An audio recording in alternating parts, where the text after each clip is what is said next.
وآخر دعواهم أن الحمد لله رب العالمين۔ کہ رسول اللہ صلی اللہ علیہ وسلم کے لائے ہوئے دین کی روشنی میں اس مہینے میں گالیاں دینا، تبرہ بازی کرنا اور اس طرح کے کاموں سے رکنا بھی چاہیے اور روکنا بھی چاہیے۔ جب کوئی شخص سیدنا ابو بکر صدیق رضی اللہ تعالیٰ عنہ کو گالی دے تو آپ صرف اتنا پوچھ لیجئے، اچھا آپ کس ابو بکر کو گالی دے رہے ہیں؟ ابو بکر بن علی کو، جو سیدنا علی کے بیٹے ابو بکر تھے، ان کو گالی دے رہے ہیں کیونکہ سیدنا علی کے بیٹے کا نام بھی ابو بکر تھا؟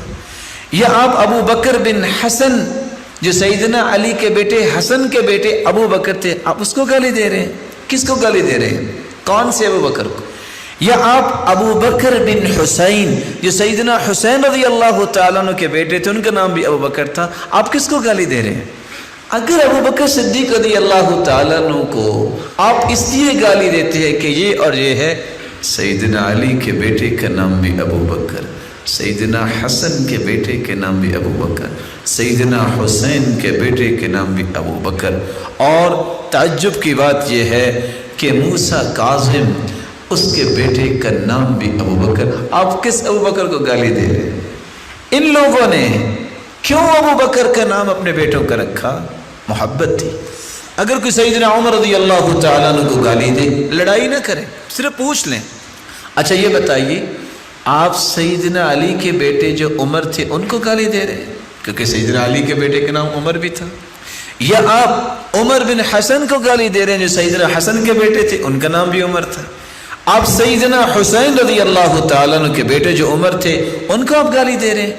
اور زین العابدین جو سیدنا علی کے بیٹے تھے، ان کے بیٹے کا نام بھی عمر تھا، کیا آپ ان کو گالی دے رہے ہیں؟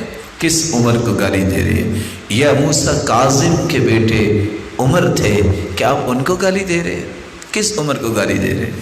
آپ اگر سیدہ عائشہ رضی اللہ تعالیٰ عنہ کا صرف نام لے کے کہتے ہو کہ عائشہ جہنمی ہے، نعوذ باللہ من ذالک، کون سی عائشہ؟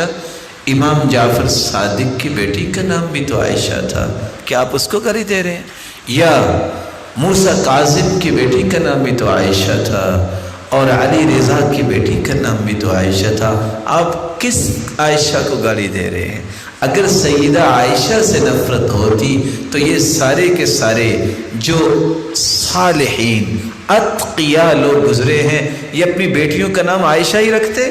اور سیدہ عائشہ وہ ہے جس کے بستر پہ وحی کا نزول ہوتا تھا، یہ سیدہ عائشہ وہ ہیں جس کی پاکیزگی اور طہارت کو جب تک میں اور آپ تلاوت نہیں کرتے قرآن مکمل نہیں ہوتا۔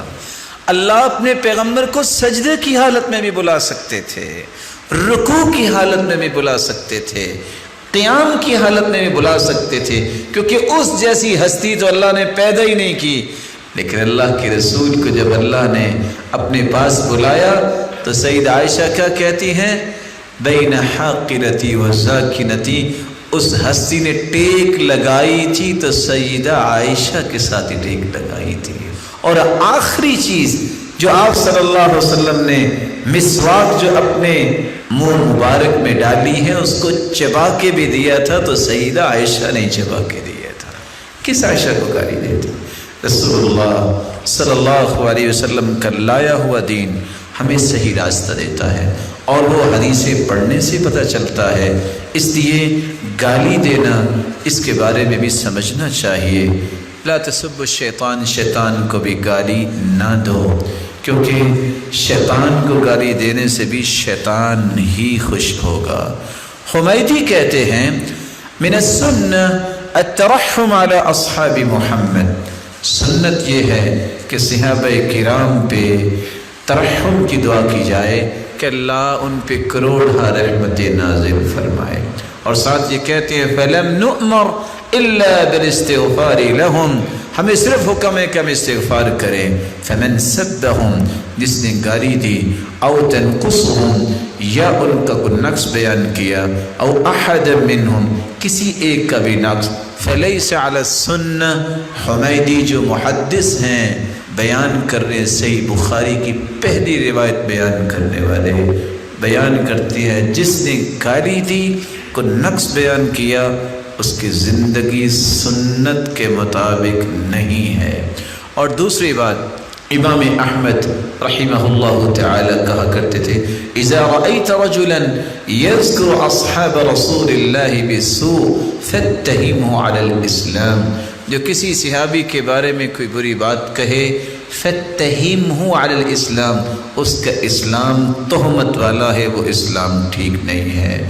اور ابو زرع رحمہ اللہ تعالی کہا کرتے تھے اگر تم دیکھو کہ کوئی کسی صحابی کی شان میں گستاخی کر رہا ہے فاعلم انہ زندیق، تو سمجھ لینا یہ زندیق ہے۔ وذالک، کیوں؟